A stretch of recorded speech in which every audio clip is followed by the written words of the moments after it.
पंजाब नज़ीर कहूट दे नाल लैके मैं तुहाडी खिदमत विच हाज़िर हाँ। तुहानूं सारिआं नूं जी आयां नूं ते अस्सलाम अलैकुम। पंजाब दी तारीख विच अज तो 171 साल पहलां एक काला दिहाड़ा गुजरिया। पता नहीं किन्ने लोकां नूं याद है या नहीं। वो दिहाड़ा सी 29 मार्च 1849, 29 मार्च 1849। ये वो दिन सी जिस दिन आज़ाद खुद मुख्तार पंजाबी रियासत ख़त्म हुई। ये उत्ते ईस्ट इंडिया का कब्ज़ा होया ते इस कब्ज़े दे नाल ही पंजाब दे नाल बहुत वड्डे वड्डे ऐसे वाक़यात ते ऐसियां वारदातां होईयां ने जिन्हां दी सज़ा अज तक पंजाब भुगत रहा है। इसे 29 मार्च नूं पंजाबी लैंगुएज मूवमेंट वालों मैं पूरे पंजाब विच काला दिहाड़ा या यौमे स्याह या फिर ब्लैक डे के तौर पर मनाने का ऐलान किया है, जिहदे विच तकरीबन पंजाब दियां सारियां जिहड़ियां सियासी तंजीमां ने, पंजाबी तंजीमां ने, वो हिस्सा लै रही ने। ये जिहड़ा 29 मार्च 1849 का दिन है, साडे वास्ते पंजाबियों वास्ते इहदी बड़ी अहमियत है। मार्च का जिहड़ा महीना है, इहदे विच कुछ वड्डे वाक़यात होए ने। जे जरा असी पंजाबी अख दे नाल अपना पंजाबी कैलेंडर देखिए, पंजाब दी तारीख देखिए, तो मार्च के महीने विच कुछ ऐसे वाक़यात होए ने जिहदी वजह तो असी इस मार्च के महीने नूं एक जबर का महीना, एक मज़ाहमत का महीना, एक कुर्बानी के महीने के तौर पर असी याद रख सकते हैं। पहला जिहड़ा वाक़या होया 29 मार्च नूं, जिस तरह मैं जिक्र किया है कि फॉल ऑफ लाहौर दरबार। दूजा वाक़या मार्च विच ही होया, वो 26 मार्च नूं होया ते 26 मार्च 1599 च दुल्ला भट्टी नूं दिल्ली दी मुगल सरकार के खिलाफ बगावत करन दे जुर्म विच लाहौर विच फाही दित्ती गई। ये बागी किसानां दा सरदार सी दुल्ला भट्टी ते इन्हें दिल्ली सरकार के खिलाफ टैक्सां की वजह तो अपना मज़ामत की ते वो जान तो गया। उस तो बाद जिहड़ा तीजा वड्डा वाक़या होया पंजाब विच ही होया ते वो भी ऐसा वाक़या है कि उन्होंने जिन्नी वारी भी याद करो घट है। वो 23 मार्च 1931 नूं लाहौर विच तहरीक आज़ादी हिंद दे हीरो भगत सिंह नूं फाही दित्ती गई उहदे साथियों समेत। इस तरह एक होर वाक़या भी 23 मार्च नूं होया। उस 23 मार्च नूं पूरे हिंदुस्तान के मुसलमान इकट्ठे होए इत्थे अपना लाहौर च। उत्थे लाहौर रेजोल्यूशन पास किया। उस लाहौर रेजोल्यूशन विच जिहड़ी करारदादां जिहड़े रेजोल्यूशन पास होए उन्होंने बाद अगे टुर के इन्होंने करारदादे पाकिस्तान का नाम दिता। इस लाहौर रेजोल्यूशन विच जो मंगां रखियां गईयां उहदे नतीजे विच पंजाब वंडिया गया ते पंजाब दी वंड विच 10 लाख बंदा कतल होया। सो तुसी जो वाक़यात नूं जोड़दे जाओ, तरतीब उन्हां दी देखते जाओ कि 23 मार्च नूं जिन्ने वाक़यात मतलब मार्च के महीने च ये जिन्ने वाक़यात होए ने, इन्हां सारियां ने बराह रास्त डायरैक्टली पंजाब की तारीख के उत्ते असर पाया ते इहदी जड़ जिहड़ी उत्ते जड़ दे उत्ते हमला कीता। एक पंजाबी जिहड़ी शनाख्त सी, एक पंजाब दा जिहड़ा मुढ़ कदीम सी ते जिहड़ी पंजाबी रियासत जिहड़ी पंजाबियां ने रणजीत सिंह दी उहदे सरदारी विच कायम कीती, रणजीत सिंह दी सरकार च कायम कीती। जदों वो ख़त्म हो गई तो उस तो बाद पंजाब विच भी बहुत सारे मसले उठे। सो 29 मार्च नूं असी इसलिए काला दिहाड़ा या ब्लैक डे के तौर पर मना रहे हैं कि उस दिन पंजाब नूं जो फड़ लगे वो अज तक संभले नहीं, वो अज तक मुक्के नहीं, उन्हां चों लहू रिसदा ही जा रहा है ते गल अगां तो अगां वधदी जा रही है। साडी अज दी गलबात दे विच जिहड़ा मुढ़ला नुकता है, असी 29 मार्च ते गल करनी कि 29 मार्च नूं पंजाब विच ऐसा की होया सी कि अज पंजाब वो पंजाब किधर नज़र नहीं आंदा जिहड़ा 29 मार्च नूं ਸਾਡੇ ਕੋਲ ਮੌਜੂਦ ਸੀ 29 ਮਾਰਚ 1849 'ਚ। ਹੋਇਆ ਇਹ ਸੀ ਕਿ ਜਦੋਂ ਬਹੁਤ ਸਾਰੇ ਲੋਕਾਂ ਨੇ ਤਾਰੀਖ ਪੜ੍ਹੀ ਹੋਏਗੀ, ਬਹੁਤ ਸਾਰੇ ਲੋਕਾਂ ਨੇ ਇਹ ਗੱਲਾਂ ਸੁਣੀਆਂ ਹੋਣਗੀਆਂ, ਪਰ ਮੇਰਾ ਖਿਆਲ ਹੈ ਕੁਝ ਗੱਲਾਂ ਤੁਸੀਂ ਅੱਜ ਮੇਰੇ ਪ੍ਰੋਗਰਾਮ 'ਚ ਐਸੀਆਂ ਸੁਣੋਗੇ ਜਿਹੜੀਆਂ ਮੀਡੀਆ ਤੇ ਅੱਜ ਤੱਕ ਕਿਸੇ ਨੇ ਸ਼ੇਅਰ ਨਹੀਂ ਕੀਤੀਆਂ। ਉਹ ਮੈਂ ਮੇਰਾ ਖਿਆਲ ਹੈ ਪਹਿਲੀ ਵਾਰੀ ਗੱਲ ਕਰ ਰਿਹਾ, ਜਾਂ ਮਹਿਦੂਦ ਲੋਕਾਂ ਨੇ ਕਿਧਰ ਕਿਤਾਬਾਂ 'ਚ ਪੜ੍ਹਿਆ ਹੋਵੇ ਤੇ ਉਹ ਵੀ ਜਾਣਦੇ ਹੋਣਗੇ। ਗੱਲ ਇਹ ਹੈ ਕਿ ਜੇ 29 ਮਾਰਚ ਨੂੰ ਜਦੋਂ ਈਸਟ ਇੰਡੀਆ ਕੰਪਨੀ ਨੇ ਕਬਜ਼ਾ ਕੀਤਾ ਪੰਜਾਬ ਤੇ, ਲਾਹੌਰ ਦਰਬਾਰ ਸ਼ਾਹੀ ਕਿਲੇ ਲਾਹੌਰ ਸ਼ਾਮ ਨੂੰ ਇਹ ਉੱਥੇ ਇਵੈਂਟ ਹੋਇਆ। ਪੂਰੀ ਈਸਟ ਇੰਡੀਆ ਕੰਪਨੀ ਮੌਜੂਦ ਸੀ ਤੇ ਮਹਾਰਾਜਾ ਦਲੀਪ ਸਿੰਘ 6 ਸਾਲ ਦੀ ਉਮਰ 'ਚ ਇਹ ਸਰੈਂਡਰ ਲਿਖਿਆ ਸੀ, surrender of Lahore Darbar agreement ਲਿਖ ਕੇ ਉਹਨਾਂ ਨੇ ਈਸਟ ਇੰਡੀਆ ਕੰਪਨੀ ਦੇ ਹਵਾਲੇ ਕੀਤਾ। ਪੰਜਾਬ ਦੀ ਜਿਹੜੀ ਸਲਤਨਤ ਸੀ, ਕਿੰਗਡਮ ਸੀ, ਉਹ ਖਤਮ ਹੋ ਗਈ। ਇਹਦੇ ਨਾਲ ਕੀ ਹੋਇਆ?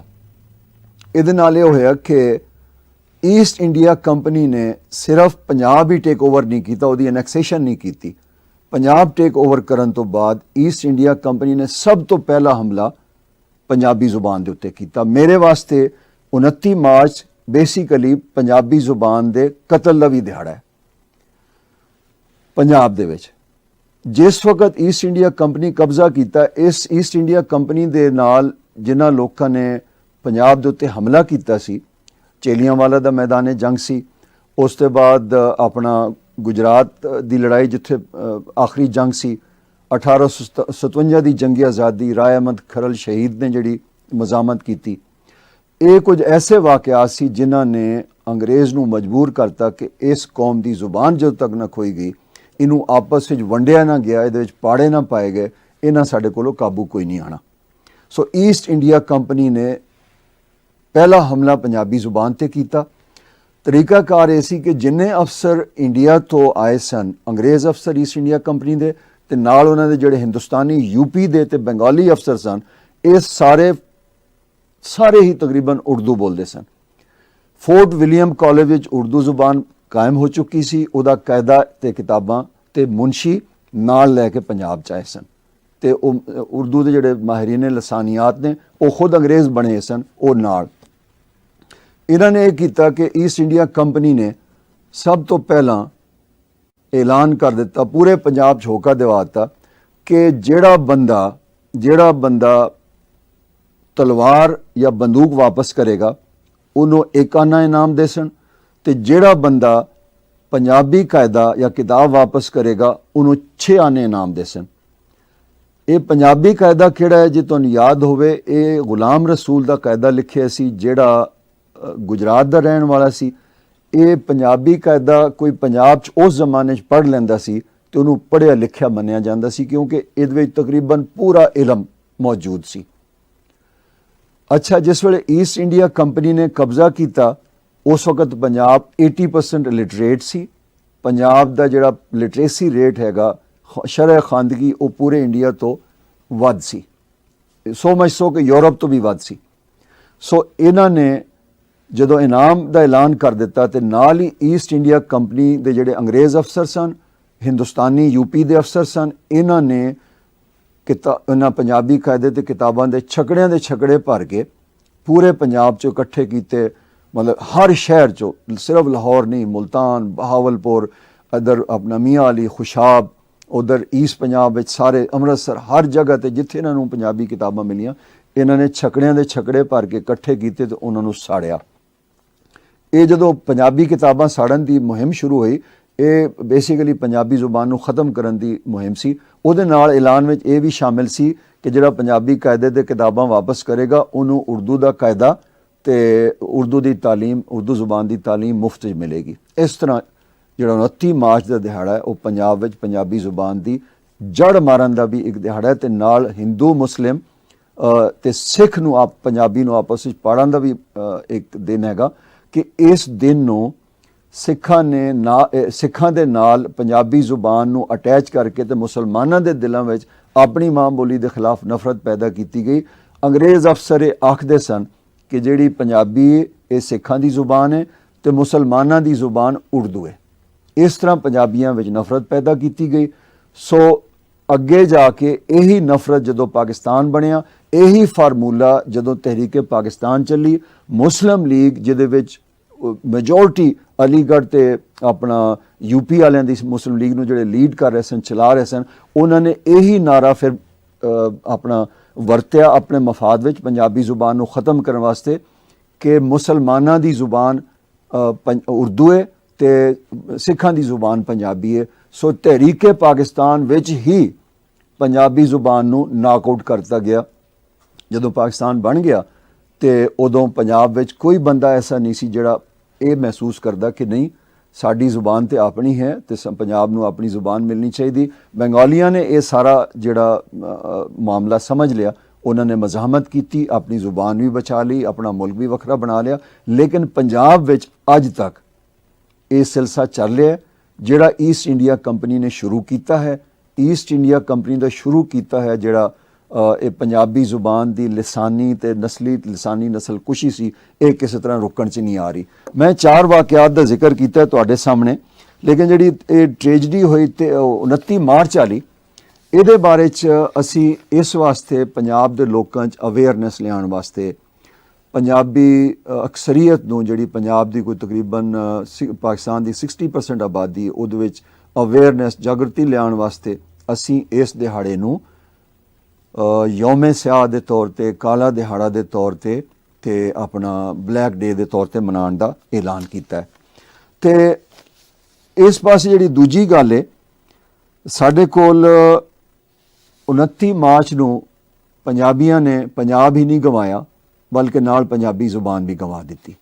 ਪੰਜਾਬ ਦੇ ਟੋਟੇ ਹੋਏ, ਉਸ ਤੋਂ ਬਾਅਦ ਇੰਡੀਆ ਜੀ ਪੰਜਾਬ ਦੀ ਹੋਰ ਆਪਣਾ ਤਕਸੀਮ ਹੋਈ, ਨਾਲ ਪਾਕਿਸਤਾਨ ਵਿੱਚ ਹੁਣ ਇੱਥੇ ਤਕਸੀਮ ਦੀਆਂ ਸਾਰੀਆਂ ਗੱਲਾਂ ਹੋ ਰਹੀਆਂ ਨੇ।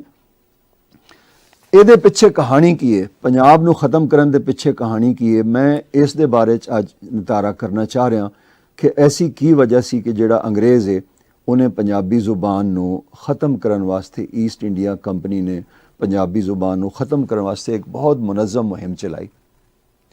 ਇਸ ਮੁਹਿੰਮ ਦੇ ਪਿੱਛੇ ਪੰਜਾਬੀ ਜ਼ੁਬਾਨ ਦਾ ਖਿਲਾਰ ਹੈ। ਪੰਜਾਬੀ ਜ਼ੁਬਾਨ ਜਿਹੜੀ ਹੈ ਇਹ ਸਿਰਫ ਚੜ੍ਹਦੇ ਜਾਂ ਲਹਿੰਦੇ ਪੰਜਾਬ ਦੀ ਜ਼ੁਬਾਨ ਨਹੀਂ, ਇਹ ਜ਼ੁਬਾਨ ਜਿਹੜੀ ਹੈ ਪੂਰੇ ਇਸ ਵਕਤ ਮੌਜੂਦਾ ਪਖਤੂਨਖਵਾ ਹਜ਼ਾਰਾ ਪਖਤੂਨਖਵਾ ਸੂਬੇ ਦੀ, ਹਿੰਦਕੋ ਤੇ ਆਪਣਾ ਡੇਰਾ ਇਸਮਾਈਲ ਖਾਨ ਦੀ ਜ਼ੁਬਾਨ ਸੀ। ਇੱਧਰ ਪਾਕਿਸਤਾਨੀ ਆਜ਼ਾਦ ਕਸ਼ਮੀਰ 'ਚ ਪੰਜਾਬੀ ਦੇ ਲਹਿਜੇ ਬੋਲੇ ਜਾਂਦੇ ਨੇ, ਉੱਧਰ ਇੰਡੀਆ ਦੇ ਸਰਹੱਦ ਪਾਰ ਕਰੋ ਵਾਘਾ ਪਾਰ ਈਸਟ ਪੰਜਾਬ ਸਾਰਾ ਪੰਜਾਬੀ ਹੈ। ਹਰਿਆਣਾ ਹਿਮਾਚਲ ਪ੍ਰਦੇਸ਼ ਦੀ ਆਪਸ ਜਿਹੜੀ ਜ਼ੁਬਾਨ ਹੈ ਮੈਜੋਰਟੀ ਪੰਜਾਬੀ ਹੈ ਜਾਂ ਪੰਜਾਬੀ ਲਹਿਜਾ ਬੋਲਦੇ ਨੇ। ਉਸ ਤੋਂ ਬਾਅਦ ਜੰਮੂ ਕਸ਼ਮੀਰ ਚਲੇ ਜਾਓ, ਉੱਥੇ ਪਹਾੜੀ ਸਾਰਾ ਮਤਲਬ ਪੰਜਾਬੀ ਜ਼ੁਬਾਨ ਮੌਜੂਦ ਹੈ। ਦਿੱਲੀ ਪੰਜਾਬੀ ਸ਼ਹਿਰ ਸੀ ਜਦੋਂ ਤੱਕ ਇਹ ਅਨੈਕਸ ਨਹੀਂ ਹੋਇਆ। ਸੋ ਮਚ ਸੋ ਕਿ ਅਕਬਰ ਜਿਹੜਾ 14 ਸਾਲ ਪੰਜਾਬ 'ਚ ਲਾਹੌਰ ਬੈਠਾ ਰਿਹਾ, ਉਹ ਵੀ ਪੰਜਾਬੀ ਬੋਲਣਾ ਸ਼ੁਰੂ ਕਰ ਗਿਆ ਸੀ। ਜਦੋਂ ਉਹਦਾ ਦੁੱਲੇ ਨਾਲ ਡਾਇਲੌਗ ਹੋਇਆ, ਦੁੱਲੇ ਤੇ ਭੱਟੀ ਨੂੰ ਫਾਈ ਮਿਲਣ ਤੋਂ ਪਹਿਲੇ, ਤੇ ਦੁੱਲਾ ਭੱਟੀ ਤੇ ਅਕਬਰ ਦੋਵੇਂ ਆਪਸ ਵਿੱਚ ਪੰਜਾਬੀ 'ਚ ਗੱਲ ਕਰ ਰਹੇ ਸਨ। ਇਹ ਵੀ ਤਾਰੀਖ ਦਾ ਹਿੱਸਾ ਹੈ। ਇਸ ਜ਼ੁਬਾਨ ਦੀ ਤਾਕਤ ਤੁਸੀਂ ਦੇਖੋ। So much so Haryana, Himachal Pradesh, Delhi, Jammu Kashmir, East Punjab, Rajasthan, parts of Rajasthan, ਇੱਧਰ ਪੂਰਾ ਚੜ੍ਹਦਾ ਲਹਿੰਦਾ ਪੰਜਾਬ ਤੇ ਹਜ਼ਾਰਾ, ਇਹ ਸਾਰਾ ਇਲਾਕਾ ਸੂਬਾ ਸਰਹੱਦ ਕੋਈ ਨਾਂ ਨਿਸ਼ਾਨ ਨਹੀਂ ਸੀ ਇਹਨਾਂ ਦਾ। ਇਹ ਸਾਰਾ ਇਲਾਕਾ ਜਿਹੜਾ ਇਹ ਪੰਜਾਬੀ ਬੋਲਣ ਵਾਲਾ ਇਲਾਕਾ ਸੀ। ਇਸ ਸਾਰੇ ਇਲਾਕੇ ਵਿੱਚ ਪੰਜਾਬੀ ਜ਼ੁਬਾਨ ਦੇ ਤਕਰੀਬਨ 32 ਲਹਿਜੇ ਬੋਲੇ ਜਾ ਰਹੇ ਨੇ। ਹੁਣ ਅੰਗਰੇਜ਼ਾਂ ਨੇ ਸੋਚਿਆ ਕਿ ਇਸ ਜ਼ੁਬਾਨ ਦਾ ਇੰਨਾ ਵੱਡਾ ਖਿਲਾਰ ਹੈ, ਮਤਲਬ ਇਹ ਸ਼ੁਰੂ ਹੁੰਦੀ ਹੈ ਉੱਥੋਂ ਪਿਸ਼ੌਰ ਤੋਂ ਲੈ ਕੇ ਜਮਨਾ ਦੇ ਕੰਢਿਆਂ ਤਾਈਂ, ਤੇ ਇੱਧਰੋਂ ਸਾਦਕਾਬਾਦ ਤੋਂ ਲੈ ਕੇ ਜੰਮੂ ਕਸ਼ਮੀਰ ਚੀਨ ਤੱਕ ਖਿੰਡਰੀ ਹੈ। ਜੰਮੂ ਕਸ਼ਮੀਰ ਇਹ ਸਾਰਾ ਇਲਾਕਾ ਅਗਰ ਪੰਜਾਬੀ ਹੈ, ਜੇ ਅਗਰ ਇਹਦੇ ਵਿੱਚ ਪੰਜਾਬੀ ਜ਼ੁਬਾਨ ਅਸੀਂ ਲਾਗੂ ਕਰ ਦਿੱਤੀ ਤੇ ਇਹ ਤੇ ਐਸੇ ਲੋਕ ਨੇ, ਅੱਗੇ ਸਾਡੇ ਨਾਲ ਜੰਗਾਂ ਹੋ ਚੁੱਕੀਆਂ ਨੇ, ਇਹ ਤੇ ਕਾਬੂ ਨਹੀਂ ਆਉਣ ਲੱਗੇ, ਪੰਜਾਬੀ ਤੇ ਕਾਬੂ ਨਹੀਂ ਆਉਣ ਲੱਗੇ। ਲਿਹਾਜ਼ਾ ਫੈਸਲਾ ਹੋਇਆ ਕਿ ਇਸ ਪੰਜਾਬੀ ਜ਼ੁਬਾਨ ਨੂੰ ख़त्म ਕੀਤਾ ਜਾਏ। ਇਹ ਕਹਾਣੀ ਸੀ ਇਸ ਪੰਜਾਬੀ ਜ਼ੁਬਾਨ ਨੂੰ ख़त्म ਕਰਨ ਦੀ। ਪਿੱਛੇ ਜੰਗਾਂ ਜਿਹੜੀਆਂ ਆਪਣਾ ਪੰਜਾਬੀ ਫੌਜ ਨੇ, ਖਾਲਸਾ ਫੌਜ ਨੇ, ਖਾਲਸਾ ਆਰਮੀ ਨੇ, ਪੰਜਾਬੀਆਂ ਨੇ ਲੜੀ। ਇਹ ਵੀ ਮੈਂ ਇਸ ਗੱਲ ਦਾ ਵੀ ਨਿਤਾਰਾ ਕਰਦਾ ਚੱਲਾਂ ਕਿ ਜਿਹੜਾ ਪ੍ਰੋਪਗੰਡਾ ਕੀਤਾ ਜਾਂਦਾ ਕਿ ਰਣਜੀਤ ਸਿੰਘ ਦੀ ਰਿਆਸਤ ਜਿਹੜੀ ਸੀ ਪੰਜਾਬੀ ਰਿਆਸਤ ਇਹ ਸਿੱਖਾਂ ਦੀ ਰਿਆਸਤ ਸੀ, ਐਸੀ ਕੋਈ ਗੱਲ ਨਹੀਂ ਹੈ। ਇਹਦੇ ਵਿੱਚ ਸਾਰੇ ਪੰਜਾਬੀ, ਸਿੱਖ, ਮੁਸਲਮਾਨ ਸਾਰੇ ਸ਼ਾਮਿਲ ਸਨ, ਹਿੰਦੂ ਵੀ ਸ਼ਾਮਿਲ ਸਨ। ਸੋ ਮਚ ਸੋ ਕਿ ਅਫਗਾਨਿਸਤਾਨ ਤੱਕ ਦੇ ਪਠਾਨ ਵੀ ਦੇ ਸਪੋਰਟਰ ਸਨ, ਪਸ਼ਤੂਨ ਵੀ ਸਪੋਰਟਰ ਸਨ। ਇੱਕ ਸੈਕੂਲਰ ਰਿਆਸਤ ਸੀ। ਸੋ ਇਸ ਰਿਆਸਤ ਨੂੰ ख़त्म ਕਰਨ ਵਾਸਤੇ ਜੋ ਉਹਨਾਂ ਨੇ ਕੀਤਾ, ਉਹਨਾਂ ਨੇ ਕੀਤਾ। ਅੰਗਰੇਜ਼ਾਂ ਨੇ ਇਹ ਕੀਤਾ ਕਿ ਪੰਜਾਬੀ ਜ਼ੁਬਾਨ ਨੂੰ ਤੇ ਇੱਕ ਬੋਲੀ ਕਰਾਰ ਦੇ ਦਿੱਤਾ। ਇਹੀ ਅੰਗਰੇਜ਼ ਫੋਰਟ ਵਿਲੀਅਮ ਕਾਲਜ ਵਿੱਚ ਉਰਦੂ ਦੀ ਸਰਪ੍ਰਸਤੀ ਕਰ ਰਿਹਾ ਸੀ। ਇਸੇ ਅੰਗਰੇਜ਼ ਨੇ ਸਿੰਧ ਵਿੱਚ ਫਾਰਸੀ ਨੂੰ ਖਤਮ ਕਰਕੇ ਸਿੰਧੀ ਲਾਗੂ ਕਰਤੀ। ਇਸੇ ਅੰਗਰੇਜ਼ ਨੇ ਬੰਗਾਲ ਵਿੱਚ ਆਪਣਾ ਫਾਰਸੀ ਖਤਮ ਕਰਕੇ ਜਿਹੜੀ ਸਰਕਾਰੀ ਜ਼ੁਬਾਨ ਸੀ ਉੱਥੇ ਲਾਗੂ ਕਰ ਦਿੱਤੀ ਬੰਗਾਲੀ। ਪਰ ਪੰਜਾਬ ਵਿੱਚ ਫਾਰਸੀ ਖਤਮ ਕਰਕੇ ਇਹਨਾਂ ਨੇ ਪੰਜਾਬੀ ਬੇਸਿਕਲੀ ਪੰਜਾਬ ਵਿੱਚ ਰਣਜੀਤ ਸਿੰਘ ਦੇ ਵੇਲੇ ਜਾਂ ਅੰਗਰੇਜ਼ਾਂ ਦੇ ਕਬਜ਼ੇ ਵੇਲੇ ਪੰਜਾਬੀ ਮੀਡੀਅਮ ਆਫ ਇੰਸਟਰਕਸ਼ਨ ਸੀ ਤੇ ਅੰਗਰੇਜ਼ੀ ਜਿਹੜੀ ਫਾਰਸੀ ਸਰਕਾਰੀ ਜ਼ੁਬਾਨ ਸੀ। ਕਿਸੇ ਨੂੰ ਜ਼ਰੂਰਤ ਹੁੰਦੀ ਸੀ ਤਾਂ ਫਾਰਸੀ ਸਿੱਖ ਲੈਂਦਾ ਸੀ, ਨਹੀਂ ਤੇ ਪੰਜਾਬ ਦਾ ਨਿਜ਼ਾਮ ਇਹ ਜਿੰਨਾ ਇਲਾਕਾ ਮੈਂ ਤੁਹਾਨੂੰ ਦੱਸਿਆ ਪਿਸ਼ੌਰ ਤੋਂ ਲੈ ਕੇ ਜਮਨਾ ਦੇ ਕੰਢਿਆਂ ਤੱਕ ਤੇ ਇਦੋਂ ਸਾਦਕਾਬਾਦ ਤੋਂ ਲੈ ਕੇ ਜੰਮੂ ਕਸ਼ਮੀਰ, ਬਲਤਿਸਤਾਨ, ਚੀਨ, ਇਹ ਸਾਰਾ ਇਲਾਕਾ ਪੰਜਾਬੀ 'ਚ ਕਮਿਊਨੀਕੇਟ ਕਰਦਾ ਸੀ। ਇਹਨਾਂ ਦਾ ਲਿੰਗੁਆ ਫ੍ਰੈਂਕੁਆ ਜਾਂ ਇਹਨਾਂ ਦੀ ਰਾਬਤੇ ਦੀ ਜ਼ੁਬਾਨ ਪੰਜਾਬੀ ਸੀ। ਜਿੱਥੇ ਵੀ ਇਸ ਇਲਾਕੇ ਦਾ ਕੋਈ ਬੰਦਾ ਕਿਸੇ ਇਲਾਕੇ 'ਚ ਗਿਆ ਉਹ ਆਪਸ ਵਿੱਚ ਪੰਜਾਬੀ ਵਰਤਦੇ ਸਨ। ਸੋ ਇਸ ਵਾਸਤੇ ਅੰਗਰੇਜ਼ਾਂ ਨੇ ਇਸ ਦੇ ਖਿਲਾਫ ਇਹ ਕੰਮ ਕੀਤਾ। ਦੂਜੀਆਂ ਜ਼ੁਬਾਨਾਂ ਨੂੰ ਉਹਨਾਂ ਨੇ ਪ੍ਰਮੋਟ ਕੀਤਾ। ਉਹਨੇ ਕਿ ਜੀ ਜਿਹੜੀ ਇਹ ਜ਼ੁਬਾਨ ਹੈ ਆਪਣਾ ਪੰਜਾਬੀ ਇਹ ਤੇ ਬੋਲੀ ਹੈ ਔਰ ਫਿਰ ਇਹਦੇ ਵਿੱਚ ਲਹਿੰਦੇ ਦਾ ਡਾਇਲੈਕਟ ਦਾ ਤੇ ਇਹਦਾ ਆਪਣਾ ਮਾਝੇ ਦਾ ਫਰਕ ਪਾਇਆ। ਇਹਨੂੰ ਕੰਡਮ ਕਰਕੇ ਤੇ ਪੰਜਾਬ ਦੀ ਜ਼ੁਬਾਨ ਬਦਲ ਕੇ ਉਰਦੂ ਕਰਤੀ ਤੇ ਬਕਾਇਦਾ ਉੱਥੋਂ ਮਾਹਿਰੀਨ ਲਸਾਨੀਆਤ, ਮੁਨਸ਼ੀ ਉਰਦੂ ਬੋਲਣ, ਅੰਗਰੇਜ਼ ਅਫਸਰ ਆਪ ਉਰਦੂ ਬੋਲਦੇ ਸਨ, ਇੰਪੋਰਟ ਕਰਕੇ ਪੰਜਾਬ ਦੀ ਜ਼ੁਬਾਨ ਨਸਲੀ ਇਹਨੂੰ ਕਹਿੰਦੇ ਨੇ ਰਿਆਸਤੀ ਨਿਗਰਾਨੀ ਵਿੱਚ ਪੰਜਾਬ ਤੇ ਪੰਜਾਬੀਆਂ ਦੀ ਨਸਲੀ ਲਸਾਨੀ ਨਸਲਕੁਸ਼ੀ ਸ਼ੁਰੂ ਹੋਈ ਜਿਹੜੀ ਅੱਜ ਤੱਕ ਚੱਲਦੀ ਹੈ। ਇਹਦੇ ਵਿੱਚ ਇਹ ਹੋਇਆ ਕਿ ਪਾਕਿਸਤਾਨ ਬਣਨ ਤੋਂ ਬਾਅਦ ਤੁਸੀਂ ਜ਼ਰਾ ਅਗਰ ਬੜੇ ਧਿਆਨ ਨਾਲ ਤੱਕੋ ਤੇ ਈਸਟ ਇੰਡੀਆ ਕੰਪਨੀ ਨੇ ਜੋ ਪਾਲਿਸੀ ਜਾਰੀ ਕੀਤੀ, ਲਾਗੂ ਕੀਤੀ ਪੰਜਾਬ ਦੇ ਉੱਤੇ, ਪਾਕਿਸਤਾਨੀ ਰਿਆਸਤ ਨੇ ਉਹੀ ਪਾਲਿਸੀ ਅਡਾਪਟ ਕੀਤੀ ਹੈ, ਐਜ਼ ਇਟ ਇਜ਼ ਅਡਾਪਟ ਕੀਤੀ ਹੈ। ਪੰਜਾਬ ਅਸੈਂਬਲੀ ਵਿੱਚ ਪੰਜਾਬੀ ਜ਼ੁਬਾਨ ਤੇ ਤਕਰੀਰ ਕਰਨ ਦੀ ਪਾਬੰਦੀ ਹੈ, ਇਜਾਜ਼ਤ ਲੈਣੀ ਪੈਂਦੀ ਹੈ। ਪੰਜਾਬ ਵਿੱਚ ਪੰਜਾਬੀ ਮੀਡੀਅਮ ਦਾ ਕੋਈ ਸਕੂਲ ਨਹੀਂ ਹੈਗਾ, ਕੋਈ ਯੂਨੀਵਰਸਿਟੀ ਨਹੀਂ ਹੈਗੀ, ਕੋਈ ਕਾਲਜ ਨਹੀਂ ਹੈਗਾ। ਪੰਜਾਬੀ ਪੰਜਾਬ ਦੀ ਤਾਲੀਮੀ, ਸਰਕਾਰੀ, ਦਫ਼ਤਰੀ, ਅਦਾਲਤੀ, ਪਾਰਲੀਮਾਨੀ ਤੇ ਮੀਡੀਆ ਦੀ ਜ਼ੁਬਾਨ ਨਹੀਂ ਹੈਗੀ ਹੈ। ਪੰਜਾਬ ਦੇ ਲੋਕਾਂ ਦੀ ਟੈਕਸਾਂ ਦੀ ਕਮਾਈ ਦੇ ਉੱਤੇ ਉਰਦੂ ਦੀ ਜੋ ਤਰੱਕੀ ਹੋ ਰਹੀ ਹੈ, ਇੱਕ ਪਾਸੇ ਉਰਦੂ, ਦੂਜੇ ਪਾਸੇ ਉਹ ਇੱਕ ਨਾਮ ਨਿਹਾਦ ਇੱਕ ਸਰਾਇਕੀ ਲਹਿਜਾ ਸਿੰਧ ਦਾ ਉਹ ਪੰਜਾਬ 'ਚ ਲਿਆ ਕੇ ਇੰਟਰੋਡਿਊਸ ਕਰਾਤੇ ਨੇ। ਉਹ ਨੀਲੀਆਂ ਜਰਕਾਂ ਪਾ ਕੇ ਰੌਲਾ ਪਾਈ ਫਿਰਦੇ ਨੇ ਕਿ ਪੰਜਾਬ ਸਨ ਅੱਧਾ ਦਿਓ, ਅਸੀਂ ਤੇ ਪੰਜਾਬੀ ਨਹੀਂ ਹੈਗੇ। ਹੁਣ ਉਹਨਾਂ ਨੂੰ ਕਿਸ ਤਰ੍ਹਾਂ ਤੁਸੀਂ ਦੇ ਸਕਦੇ ਹੋ ਜਿਹੜੇ ਹੈ ਨਹੀਂ ਪੰਜਾਬ ਦੇ ਲੋਕ। ਤੇ ਇੱਕ ਮਤਲਬ ਮੈਂ ਇੱਕ ਗੱਲ ਕਹਿਣਾ ਚਾਹ ਰਿਹਾ ਕਿ ਇਹ ਜਿਹੜਾ ਸਰਾਇਕੀ ਲਹਿਜਾ ਜਾਂ ਜ਼ੁਬਾਨ ਹੈ ਇਹਦਾ ਪੰਜਾਬ 'ਚ ਕੋਈ ਵਜੂਦ ਨਹੀਂ ਹੈ। ਮੁਲਤਾਨੀ ਆਪਣਾ ਡੇਰਵੀ ਤੇ ਰਿਆਸਤੀ ਨੂੰ ਘੜ ਕੇ ਬਣਾ ਕੇ ਇਹਨਾਂ ਨੇ ਪੰਜਾਬ ਦੇ ਉੱਤੇ ਮੁਸਲਤ ਕੀਤੀ। ਇਹ ਸਾਰਾ ਅਯੂਬ ਖਾਨ, ਕੁਦਰਤੁੱਲਾ ਸ਼ਾਹਬ ਤੇ ਉਰਦੂ ਵਾਲਿਆਂ ਦੀ ਸਾਜ਼ਿਸ਼ ਸੀ ਜਿਹੜੀ ਪਾਕਿਸਤਾਨ ਬਣਨ ਦੇ ਬਾਅਦ ਹੀ ਸ਼ੁਰੂ ਹੋ ਗਈ ਸੀ। ਜਿਹੜੇ ਅੰਗਰੇਜ਼ ਅਫਸਰ ਆਏ ਇੱਥੇ ਈਸਟ ਇੰਡੀਆ ਕੰਪਨੀ ਦੇ ਨਾਲ, ਉਹਨਾਂ ਨੇ ਪੰਜਾਬੀ ਜ਼ੁਬਾਨ ਦੇ ਖਿਲਾਫ ਬਹੁਤ ਮੁਨਜ਼ਮ ਹੋ ਕੇ ਜਿਹੜੀ ਮੁਹਿੰਮ ਚਲਾਈ, ਉਹਦਾ ਜਿਹੜਾ ਪਰਦਾ ਪਾੜਿਆ ਲਾਈਟਨਰ ਨੇ। ਉਹਨੇ ਇੱਕ ਕਿਤਾਬ ਲਿਖੀ ਇੰਡੀਜੀਨੀਅਸ ਲੈਂਗੁਏਜ ਪੰਜਾਬ ਦੀ ਜ਼ੁਬਾਨ ਦੇ ਬਾਰੇ।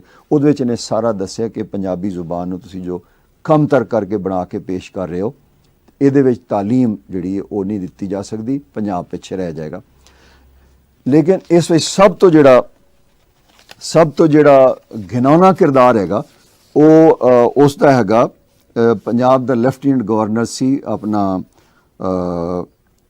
ਡੋਨਲਡ ਮੈਕਲੀਓਡ, ਜਿਹਦੇ ਨਾਂ ਤੇ ਲਾਹੌਰ ਦਾ ਮੈਕਲੀਓਡ ਰੋਡ ਵੀ ਹੈਗਾ। ਪਹਿਲੇ ਮੈਂ ਉਹ ਬਿਆਨ ਤੁਹਾਨੂੰ ਪੜ੍ਹ ਕੇ ਸੁਣਾਉਣਾ ਜਿਹੜਾ ਆਪਣਾ W ਲਾਈਟਨਰ ਨੇ ਲਿਖਿਆ ਆਪਣੀ ਕਿਤਾਬ ਵਿੱਚ। G.W. Lightner, History of Indigenous Education in the Punjab, page 29, quote, "Even the most elementary instruction in this province in what is officially stated to be barbarous dialect is full of lessons for our education department." एक अंग्रेज़ जिन्हें अपनी report पेश की पंजाबी जुबान के बारे अंग्रेज़ी सरकार के कहने ते वो वकालत कर रहा, वो केस पेश कर रहा कि नहीं पंजाबी जुबान नूं तुसीं पंजाब दी ਜ਼ੁਬਾਨ ਰਹਿਣ ਦਿਓ ਤਾਂ ਕਿ ਲੋਕਾਂ ਦਾ ਤਾਲੀਮੀ ਸ਼ੌਰ ਵਧੇ ਤੇ ਉਹ ਇਹਦੇ ਵਿੱਚ ਆਪਣੀ ਪੜ੍ਹਾਈ ਆਰਾਮ ਨਾਲ ਕਰਕੇ ਤੇ ਅੱਗੇ ਵਧ ਸਕਣ। ਲੇਕਿਨ ਦੂਜੇ ਪਾਸੇ ਜਿਹੜੀ ਈਸਟ ਇੰਡੀਆ ਕੰਪਨੀ ਦੀ ਸਰਕਾਰ ਹੈ, ਉਹਦਾ ਮਿਸ਼ਨ ਕੀ ਸੀ, ਉਹ ਕੀ ਕਰ ਰਹੀ ਸੀ?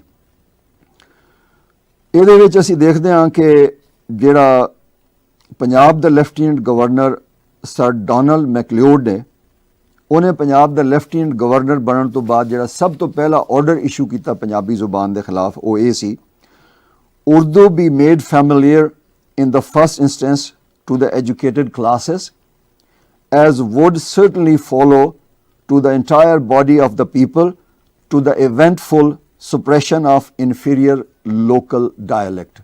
ਮਤਲਬ ਉਹਨੇ ਪੰਜਾਬੀ ਜ਼ੁਬਾਨ ਨੂੰ ਕਮਤਰ ਸਾਬਿਤ ਕਰਨ ਵਾਸਤੇ ਹਕਾਰਤ ਤੇ ਨਫ਼ਰਤ ਦਾ ਇਜ਼ਹਾਰ ਕਰਦਿਆਂ ਲਿਖਿਆ ਪੰਜਾਬ ਦੀ ਮਤਲਬ ਪੰਜਾਬੀ ਜ਼ੁਬਾਨ ਖਤਮ ਕਰਨ ਲਈ। ਤੇ ਉਹਦਾ ਮਤਲਬ ਕੀ ਸੀ, ਉਹ ਕਹਿ ਰਿਹਾ ਸੀ ਕਿ ਉਹਦਾ ਤਰਜਮਾ ਮੈਂ ਤੁਹਾਨੂੰ ਸੁਣਾ ਦਿੰਦਾ ਕਿ ਪਹਿਲੇ ਰਗੜੇ ਵਿੱਚ ਪੰਜਾਬ ਦੇ ਪੜ੍ਹੇ ਲਿਖੇ ਲੋਕਾਂ ਨੂੰ ਉਰਦੂ ਬਾਰੇ ਜਾਣਕਾਰੀ ਦਿਓ, ਫਿਰ ਉਹਨਾਂ ਨੂੰ ਵਰਤ ਕੇ ਸਾਰੇ ਪੰਜਾਬ ਦੀ ਜਿਹੜੀ ਜ਼ੁਬਾਨ ਹੈ ਉਹ ਉਰਦੂ ਕਰ ਦਿਓ ਤੇ ਇਸ ਘਟੀਆ ਕਿਸਮ ਦੀ ਮਕਾਮੀ ਬੋਲੀ, ਤਾਂ ਕਿ ਘਟੀਆ ਕਿਸਮ ਦੀ ਮਕਾਮੀ ਬੋਲੀ ਉੜਕ ਮੁੱਕ ਜਾਏ। ਗੱਲ ਇਹ ਵੇ ਕਿ ਜਦੋਂ ਇੱਕ ਰਿਆਸਤ ਕਿਸੇ ਜ਼ੁਬਾਨ ਨੂੰ ਖ਼ਤਮ ਕਰਨ ਤੇ ਆਵੇ ਤੇ ਉਹਦੀ ਸਰਪ੍ਰਸਤੀ ਨਾ ਰਵੇ ਤੇ ਉਹ ਜ਼ੁਬਾਨ ਫਿਰ ਮਰਦੀ ਹੈ। ਮੈਂ ਇਹ ਵਾਕਿਆਤ ਬਿਆਨ ਕੀਤੇ ਨੇ 29 ਮਾਰਚ ਦੇ ਹਵਾਲੇ ਨਾਲ ਕਿ ਅਸੀਂ ਪੰਜਾਬੀ ਲੈਂਗੁਏਜ ਮੂਵਮੈਂਟ ਦੇ ਪਲੇਟਫਾਰਮ ਤੋਂ 29 ਮਾਰਚ ਨੂੰ ਕਿਉਂ ਪੰਜਾਬ ਦੇ ਵਿੱਚ ਕਾਲਾ ਦਿਹਾੜਾ ਜਾਂ ਯੌਮ ਸਿਆਹ ਮਨਾਉਣ ਦਾ ਐਲਾਨ ਕੀਤਾ ਹੈ।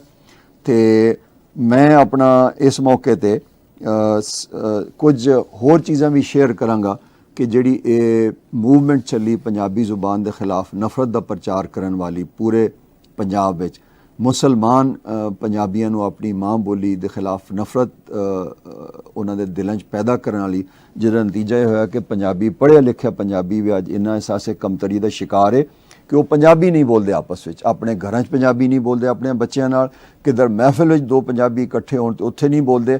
ਹਾਂ, ਆਪਣੇ ਬੱਚਿਆਂ ਨਾਲ ਪੰਜਾਬੀ ਉਰਦੂ ਬੋਲਦਾ ਹੈ, ਪਰ ਆਪਣੇ ਨੌਕਰ ਨਾਲ ਉਹ ਕੀ ਬੋਲਦਾ, ਪੰਜਾਬੀ ਬੋਲਦਾ। ਉਹ ਫਰਕ ਕਰਦਾ ਹੈ ਕਿ ਇਹ ਮਤਲਬ ਇਹ ਇਜ਼ਹਾਰ ਹੈ ਇਸ ਗੱਲ ਦਾ ਕਿ ਪੰਜਾਬੀ ਕਮਤਰ ਘਟੀਆ ਲੋਕਾਂ ਦੀ ਜ਼ੁਬਾਨ ਹੈ।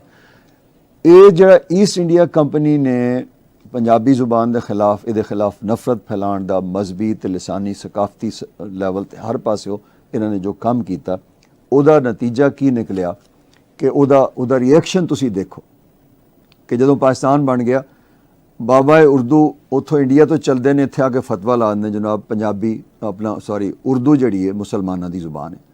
जमात इस्लामी ਦੇ ਮੀਆਂ ਤੁਫੈਲ ਮੁਹੰਮਦ ਸਾਹਿਬ ਫਰਮਾਉਂਦੇ ਨੇ ਪੰਜਾਬੀ ਗਾਲੀਆਂ ਦੀ ਜ਼ੁਬਾਨ ਹੈ। ਠੀਕ ਹੈ ਜਨਾਬ। ਉਸ ਤੋਂ ਬਾਅਦ ਅੱਗੇ ਤੁਸੀਂ ਟੁਰੋ ਤੇ ਆਪਣਾ ਇਹ ਪਿਛਲੇ ਸਾਲ ਮੇਰੇ ਖਿਆਲ 2016 ਚ ਬੀਕਨ ਹਾਊਸ ਸਕੂਲ ਸਿਸਟਮਸ ਨੇ ਪੰਜਾਬੀ ਜ਼ੁਬਾਨ ਨੂੰ ਬੇਹੁਦਾ ਜ਼ੁਬਾਨ ਕਰਾਰ ਦੇ ਕੇ ਇਹਦੇ ਉੱਤੇ ਆਪਣਾ ਪਾਬੰਦੀ ਲਾ ਦਿੱਤੀ। ਉਸ ਤੋਂ ਬਾਅਦ ਪ੍ਰੋਫੈਸਰ ਫਤਿਹ ਮੁਹੰਮਦ ਮਲਿਕ ਸਾਹਿਬ ਨੇ ਉਹਨਾਂ ਨੇ ਕਿ ਜੀ ਪੰਜਾਬ ਦੀ ਮਾਦਰੀ ਜ਼ੁਬਾਨ ਉਰਦੂ ਹੈ। ਸੁਣਦੇ ਜਾਓ ਕਾਰਨਾਮੇ ਪੰਜਾਬੀਆਂ ਦੇ ਇਹ ਤੇ ਜਿਹੜੇ ਗੈਰ ਪੰਜਾਬੀ ਸਨ। ਅੱਛਾ, ਉਸ ਤੋਂ ਬਾਅਦ ਪਿਛਲੇ ਦਿਨਾਂ 'ਚ ਇਸਲਾਮਾਬਾਦ ਇੱਕ ਵਾਕਿਆ ਹੋਇਆ ਕਿ ਇੱਕ ਔਰਤ ਨੇ ਜਦੋਂ ਪੁਲਿਸ ਵਾਲਿਆਂ ਨੇ ਉਹਨੂੰ ਰੋਕਿਆ ਕਿ ਉਹ ਮੋਬਾਈਲ ਫੋਨ ਤੇ ਗੱਲ ਕਰ ਰਹੀ ਸੀ, ਉਹਨੂੰ ਰੋਕਿਆ, ਆਲੀਆ ਨੂੰ ਰੋਕਿਆ ਤੇ ਉਹਨੇ ਬਾਹਰ ਨਿਕਲ ਕੇ ਪੁਲਿਸ ਅਫਸਰਾਂ ਦੀ ਬੇਇੱਜ਼ਤੀ ਕੀਤੀ ਤੇ ਉਹਨਾਂ ਨੂੰ ਕਿਹਾ ਕਿ ਤੁਸੀਂ ਮੇਰੇ ਨਾਲ ਬਦਤਮੀਜ਼ੀ ਕੀਤੀ ਹੈ, ਬਦਤਹਿਜ਼ੀਬੀ ਕੀਤੀ ਹੈ, ਤੁਸੀਂ ਗੰਦੀ ਜ਼ੁਬਾਨ ਤੇ ਬਦਤਹਿਜ਼ੀਬ ਜ਼ੁਬਾਨ, ਘਟੀਆ ਜ਼ੁਬਾਨ ਨਾਲ ਮੇਰੀ ਗੱਲ ਕਿਉਂ ਕੀਤੀ ਹੈ। ਫਿਰ ਉਸ ਨੂੰ ਹੱਲਾਸ਼ੇਰੀ ਦਿੱਤੀ। ਕਰਾਚੀ ਦੇ ਹਮ ਟੀਵੀ ਨੇ ਬੁਲਾ ਕੇ ਉਹਨਾਂ ਨੇ ਹੋਰ ਮਤਲਬ ਇਜ਼ਹਾਰ ਨਫ਼ਰਤ ਕੀਤਾ। ਇਹ ਉਹ ਲੋਕ ਪੰਜਾਬੀ ਤੋਂ ਇਜ਼ਹਾਰ ਨਫ਼ਰਤ ਕਰ ਰਹੇ ਨੇ ਜਿਨ੍ਹਾਂ ਦੀ ਜ਼ੁਬਾਨ ਪੰਜਾਬੀਆਂ ਨੇ ਆਪਣੀ ਮਾਂ ਬੋਲੀ ਬਣਾ ਲਈ ਹੈ। ਠੀਕ ਹੈ, ਗੱਲ ਇਸ ਤਰ੍ਹਾਂ ਹੈ ਕਿ ਹੁਣ ਅਸੀਂ ਥੋੜ੍ਹਾ ਜਿਹਾ ਆਪਣੇ ਅੰਦਰ ਜਿਹੜੀ ਸਾਡੀ ਰਿਆਸਤ ਹੈ ਉਹਦੇ ਵੱਲ ਵੀ ਥੋੜ੍ਹਾ ਧਿਆਨ ਦਿੰਦੇ ਹਾਂ। ਮੈਂ ਦੇਖਣਾ ਇਹ ਚਾਹ ਰਿਹਾ, ਸ਼ੇਅਰ ਇਹ ਕਰਨਾ ਚਾਹ ਰਿਹਾ ਆਪਣੇ ਦੇਖਣ ਵਾਲਿਆਂ ਤੇ ਸੁਣਨ ਵਾਲਿਆਂ ਨੂੰ ਕਿ ਜਿਹੜੀ ਸਰਕਾਰ ਹੈ, ਪੰਜਾਬ ਸਰਕਾਰ ਤੇ ਜਿਹੜੀ ਵਫਾਕੀ ਰਿਆਸਤ ਹੈ, ਉਹਦਾ ਰਵੱਈਆ ਪੰਜਾਬੀ ਜ਼ੁਬਾਨ ਦੇ ਨਾਲ ਕੀ ਹੈ। ਪੰਜਾਬ ਅਸੈਂਬਲੀ ਜਿਹੜੀ ਹੈ ਉਹ ਪਹਿਲੇ ਦਿਨ ਤੋਂ ਉਰਦੂ ਨੂੰ ਪੰਜਾਬ ਦੀ ਜ਼ੁਬਾਨ ਬਣਾਉਣ ਲਈ ਕਰਾਰਦਾਦਾਂ ਤੇ ਰੈਜ਼ੋਲੂਸ਼ਨਸ ਪਾਸ ਕਰਦੀ ਰਹਿੰਦੀ ਹੈ। ਪੰਜਾਬ ਦੀ ਵੰਡ ਦੀਆਂ ਕਰਾਰਦਾਦਾਂ ਪਾਸ ਕਰਦੀ ਹੈ, ਲੇਕਿਨ ਇੱਕ ਕੰਮ ਨਹੀਂ ਜੋ ਕਰਦੀ ਉਹ ਇਹ ਹੈ ਕਿ ਪੰਜਾਬੀ ਜ਼ੁਬਾਨ ਨੂੰ ਪੰਜਾਬ ਦੀ ਜ਼ੁਬਾਨ ਬਣਾਉਣ ਵਾਸਤੇ ਪੰਜਾਬੀ ਲੈਂਗੁਏਜ ਐਕਟ ਮਨਜ਼ੂਰ ਨਹੀਂ ਕਰਦੀ। ਪੰਜਾਬ ਦੀ ਸਰਕਾਰ ਜਿਹੜੀ ਪੰਜਾਬੀ ਲੈਂਗੁਏਜ ਅਥਾਰਟੀ ਬਣਾਉਣ ਨੂੰ ਤਿਆਰ ਨਹੀਂ ਹੈ। ਪੰਜਾਬ ਦੀ ਸਰਕਾਰ ਜਿਹੜੀ ਉਰਦੂ ਮੀਡੀਅਮ ਸਕੂਲ ਖ਼ਤਮ ਕਰਕੇ ਉਹਨਾਂ ਦੀ ਜਗ੍ਹਾ ਪੰਜਾਬੀ ਮੀਡੀਅਮ ਸਕੂਲ ਕਾਇਮ ਕਰਨ ਵਾਸਤੇ ਤਿਆਰ ਨਹੀਂ ਹੈ। ਪੰਜਾਬ ਦੀ ਸਰਕਾਰ ਜਿਹੜੀ ਉਹ ਪੰਜਾਬੀ ਟੈਕਸਟ ਬੁੱਕ ਬੋਰਡ ਬਣਾਉਣ ਵਾਸਤੇ ਤਿਆਰ ਨਹੀਂ ਹੈ। ਪੰਜਾਬ ਦੀ ਸਰਕਾਰ ਜਿਹੜੀ ਉਹ ਪੰਜਾਬੀ ਯੂਨੀਵਰਸਿਟੀ ਬਣਾਉਣ ਵਾਸਤੇ ਤਿਆਰ ਨਹੀਂ ਹੈ। ਸੋ ਇੰਨੀਆਂ ਸਾਰੀਆਂ ਗੱਲਾਂ ਜਦੋਂ ਹੋਣ ਮੌਜੂਦ ਹੋਣ, ਇਹਦਾ ਮਤਲਬ ਹੈ ਰਿਆਸਤ ਤੁਹਾਡੀ ਜ਼ੁਬਾਨ ਦੇ ਖਿਲਾਫ ਹੈ।